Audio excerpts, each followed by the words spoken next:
камераҳои махфӣ ва телефонҳои мобилӣ баъзан вақт саҳнаҳоеро сабт мекунанд, ки шумо аслан бовар намекунед, ки чунин чизҳо дар зиндагии ҳақиқӣ вуҷуд дошта бошад. ҳоло дар дунё беш аз 3,5 миллиард нафар аз телефонҳои пешрафта истифода мебарад. Салом ва ба як барномаи зебои дигар аз канали Некатоб хуш омадед. Дар рафти барнома шумо лаҳзаҳоеро мебинед, ки агар дар камера сабт намешуданд, шумо ҳаргиз бовар намекардед. Пас то охири барнома моро ҳамроҳӣ кунед, дар канали мо обуна шуда зангладро пахш намоед, як лайки дигар ва мо роликро сар мекунем. Рафтем. дӯстони азиз, чӣ гуна ки медонед, дар Аврупо футбол дар ҷӯшу хуруш аст ва ширкати 1x ба шумо имконияти беҳтаринро фаворо меорад, ки шумо дар ин бозиҳо мисол пул монда бурд кунед. Ва ссилкае ки дар комментария ман аввалин комментарие ки закрепит кардагием, дар ҳамонҷа ссилкааш мондагиаш шумо метавонед дароен регистратсия кунед, промокоди некара истифода баред, ба шумо 5000 рубл бонус метиҳам ва ина шумо метавонед дар депозити аввал истифода баред ва бурд кунед. тасаввур мекунед, ки ронандаҳо бо дидани ин мошин чӣ қадар дар ҳайрат монда бошанд. агар шумо ин мошинро дар ҷои истодааш бубинед, фикр мекунед, ки аз ҷояш ҷунбида наметавонад.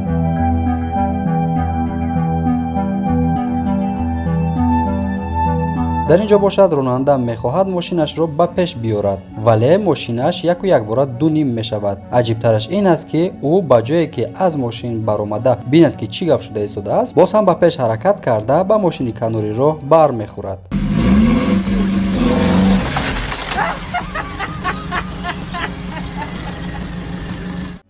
фикр намекунем, ки бо ин дучарха битавонад ба осонӣ ронандагӣ кард. аммо дар ин ҷо марди дучархасавореро мебинем, ки ба осонӣ шаҳрро тамошо карда метавонад. инчунин ронандаҳо ва пиёдагардонро дар ҳайрат мондааст.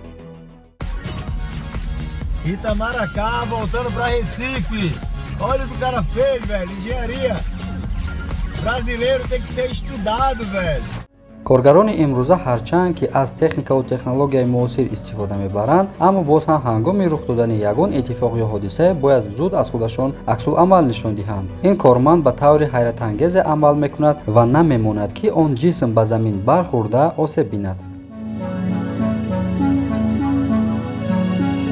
агар шумо бигӯед, ки акулаеро янге наҳангеро бо дастонатон доштаед, шояд касе бовар накунад, аммо агар навореро аз ин саҳна нишон диҳем, ҳайратзада мешаванд.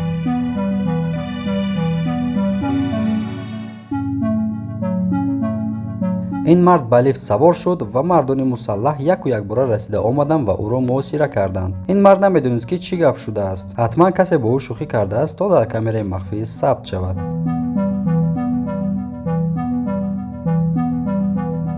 дар баъзе аз шаҳрҳои Русия, Канада ва Иёлоти Муттаҳидаи Амрико ҳайвоноти ваҳшӣ баъзан вақт ба ҷойҳои ҷамъиятӣ меоянд ва мардум бо дидани онҳо метарсанд. дар ин кишварҳо одамон хуб эҳтиёт мекунанд, ки аз ҳамлаи ин гуна ҳайвонот ба онҳо ягон чиз зарар нарасад.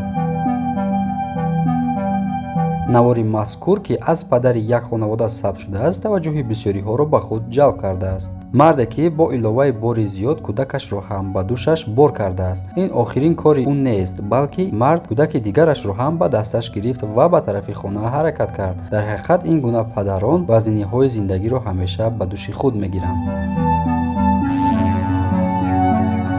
ҳар ронандае дар кӯчаҳо бояд хуб эҳтиёт кунад. махсусан ронандаҳои мошинҳои боркаш бояд садҳо маротиба бештар аз дигарон эҳтиёткор бошанд. дар ин ҷо ронандаи мошини боркаш беэҳтиётӣ карда бо мошини дигаре бархӯрд кард ва ин гуна мошини хурдро бо худаш бурд.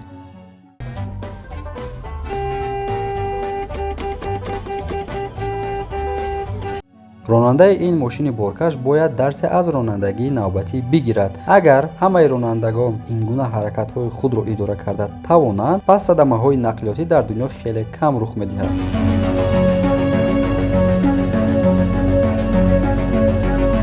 шояд боваритон наояд, аммо дар баъзе кишварҳо чархболҳо бар роҳи мошингард ҳам фуруд меоянд.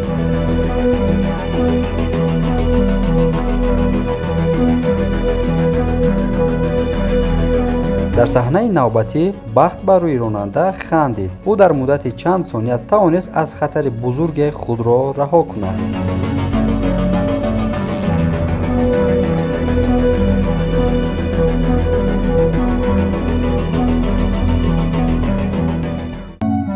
шумо дер боз дар орзуи смартфони хуб ҳастед, аммо маблағатон кифоягӣ намекунад. дар асл смартфонҳо он қадар ҳам қимат нестанд. рости агар шумо онро аз ширкати Азия Маркет дастрас кунед, яъне харидорӣ кунед, ба рақамҳое ки дар рӯи экран мебинед занг зада смартфони дилхоҳатонро фармоиш диҳед ва онро зуд ба шумо дастрас мекунанд. Азия Маркет дар хизмати шумост.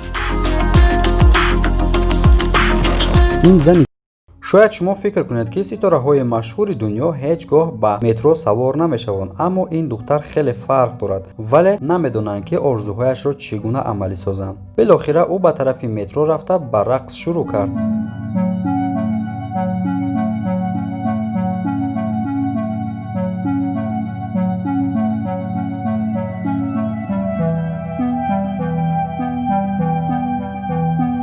ин наворо дар интернет миллионҳо нафар диданд. марде ки дар боздоштгоҳ яъне адел қарор дораду бо кормандони амниятӣ муқовимат кард. кормандони амният ҳатто бо гузашти чанд рӯз наметавонанд ӯро ба гап дароранд.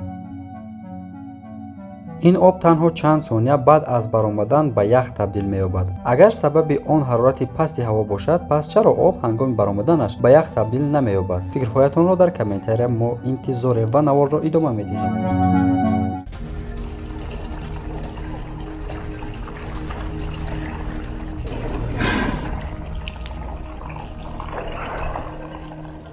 оё медонед ки дар ин ҷо чӣ иттифоқе уфтодааст? ин фаввораи бузурги об аст ё чизи дигар? агар фикр доред, пас ҳатман дар комментария нависед.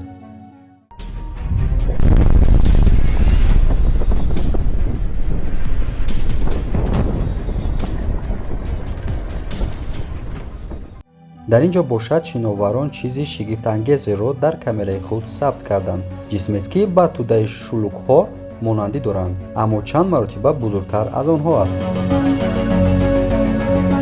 ин навор дар кишвари Малайзия сабт шудааст. оё шумо боре чунин морро дидаед? шояд ҳам ин ҷисм аслан мор набошад. аммо ин наворҳо ҳатто мардони боқуввату азимҷуссаи рӯи заминро дар ҳайрат мемонад. ин мард ба миқдори 20 халта сементро ба болои сараш бол кард. ӯ бисёр осон ин борро мебардошт. бубинед ки ин коргарон барои ёфтани як луқма нон чӣ қадар корҳои хатарнокеро анҷом медиҳанд.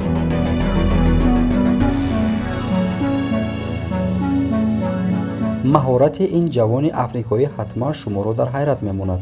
марде ки ба манбаи он табдил ёфтааст ва метавонад бо оби худ дасту рӯяшро бишӯяд. ба фикри шумо ин чӣ хеле мешавад?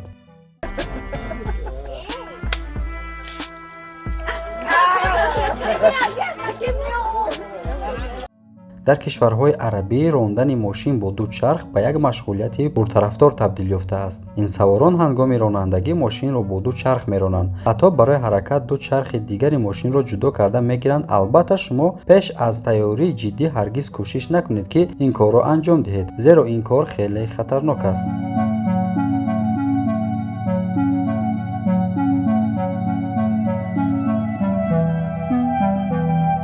кадом кор ҷодуӣ буда метавонад? корҳои ҳайратоварро танҳо ҷодугарон анҷом намедиҳанд, балки донишмандон ҳам бисёр вақт корҳои ҳайратангезро карда одамонро дар ҳайрат мемонанд. масалан, ин ҷисми чоркунҷа чаро ба рӯи як кунҷаш истода ба замин намеафтад? танҳо ҷавобашро донишмандон медонанд.